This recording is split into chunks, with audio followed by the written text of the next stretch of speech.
Gentlemen, start your engine. In the wide world of car racing, there's a feat called the Triple Crown.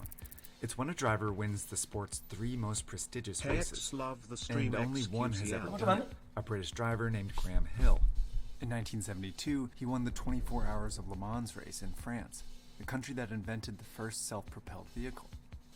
In 1966, Hill won the Indianapolis 500 in the American Midwest, home to the world's biggest car companies. But the third leg of the Triple Crown isn't in a place known for making cars. In fact, it's a country that's impossible to see on this map. It spans only 499 acres, and only 39,000 people live there. Yet it's home to the most important of the Triple Crown races, the most picturesque road race, the most glamorous, most demanding circuit, perhaps the most difficult, the Monaco, the Monaco Grand Prix. That's what I was asking about earlier, dude. This trash map on Earth, where some of car racing's greatest moments have happened. Graham Hill, despite being the only Triple Crown winner ever, is nicknamed Mr. Monaco because he won this race 5 times. So how did tiny Monaco create the world's most prestigious car race?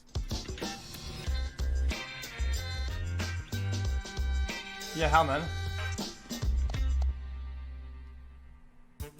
Monaco is the world's second smallest country, spanning just 2.2 square kilometers. In 1297, the Grimaldis, a prominent Italian family, seized this area, called the Rock of Monaco from a rival family. Wait, but over the centuries, it was controlled by the Spanish, the Sardinians, and the French. In 1861, the French finally recognized its sovereignty with a treaty, keeping the Grimaldis in power as monarchs. Around the same time, the gas-powered automobile was invented, and in a few decades, Europeans were obsessed with racing them.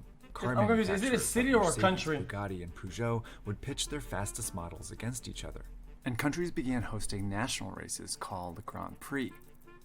In the 1920s, the Automobile Club de Monaco set out to create their own Grand Prix. Wide. They already hosted the Monte Carlo Rally, where drivers would begin all over Europe and finish in the heart of Monaco, called Monte Carlo. But when the club tried to make that race the Monaco Grand Prix, they were denied. International rules held that the country's Grand Prix course had to exist entirely inside its borders. Easy for most, but a serious challenge for tiny Monaco. So they used all the space they had, thereby creating one of the world's most unusual courses. That's kind of cool. Gotta respect it. Most Grand Prix courses were set in the countryside on roads built just for racing. But Monaco's course ran right through downtown Monte Carlo, on regular streets, up a cliff, under a tunnel, and just feet from the harbor. Most Grand Prix courses included long straightaways, where drivers could use speed to overtake each other, and wide corners with runoff space where they could pass each other.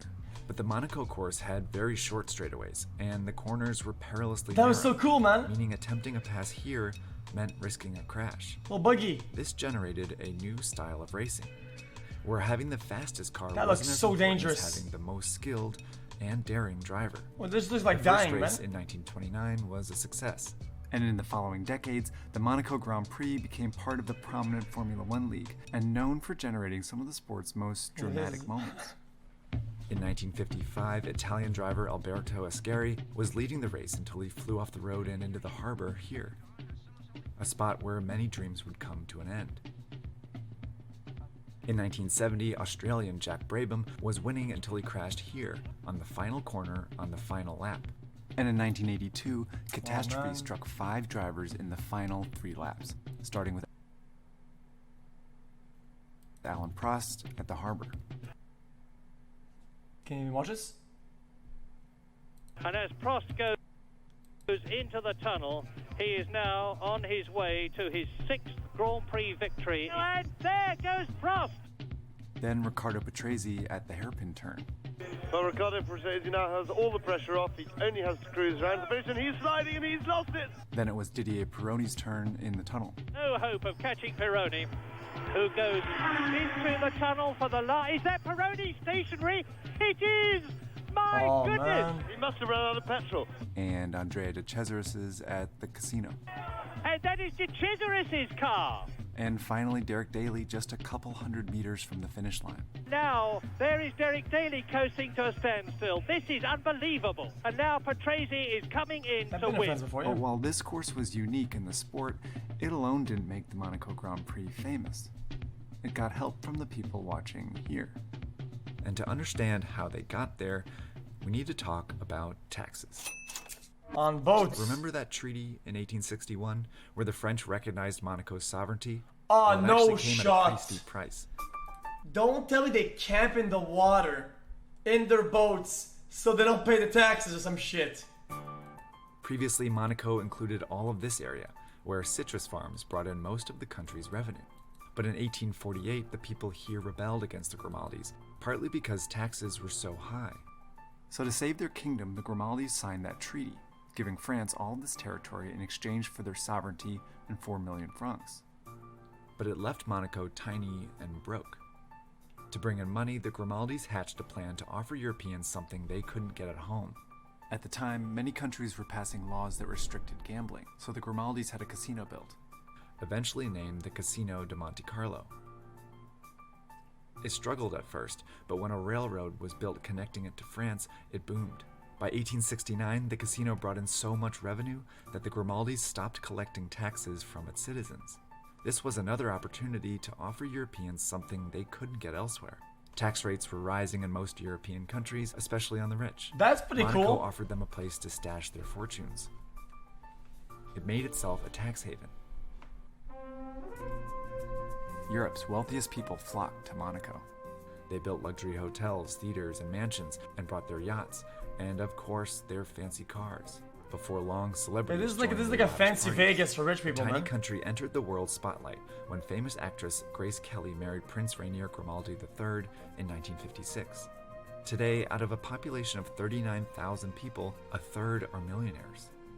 But only about 9,000 are native Monegasques, meaning the rest are foreigners, here to enjoy the low taxes and the parties. The biggest of the year is the Grand Prix. In the sparkling waters of Monte Carlo, the wealthy unemployed relax in those rich, peaceful surroundings. But for one day in the year, that gilt-edged peace is threatened. Throughout the weekend, lavish parties attract the rich and famous, who attract the press and therefore the spotlight to Monaco. And they watch the race from the best seats, here on the yachts, just a few feet from the course. They turn the Monaco Grand Prix into a worldwide spectacle and car racing's most prestigious event. With its hazardous twisting course, the Monaco Grand Prix is known as the race of 1,000 corners. Brazilian driver Nelson Piquet used to say that the Monaco Grand Prix was like cycling around your living room, meaning it's too tight. In the last 90 years, the course has only changed in minor ways. In fact, if it was designed today, it wouldn't pass Formula One safety standards, because the cars have completely transformed. When William Grover Williams won the first Monaco Grand Prix, his French Bugatti averaged 84 kilometers an hour to set a lap record. In 2018, Red Bull Racing's Max Verstappen set a new record averaging 150 kilometers an hour, and he drove a car more than twice the size. Overtaking on Monaco's narrow streets was difficult in the early 20th century, but it's nearly impossible now. In the past 16 races, the car that started at the front of the race has gone on to win 12 times. It's why some consider the Monaco Grand Prix boring to watch, even occasionally the drivers. Yet after almost 100 years of racing drama, in front of the world's most famous audience, the Monaco Grand Prix remains the world's most renowned car race. As Piquet would continue to say, but winning here is worth winning twice anywhere else. That's Tax Andy.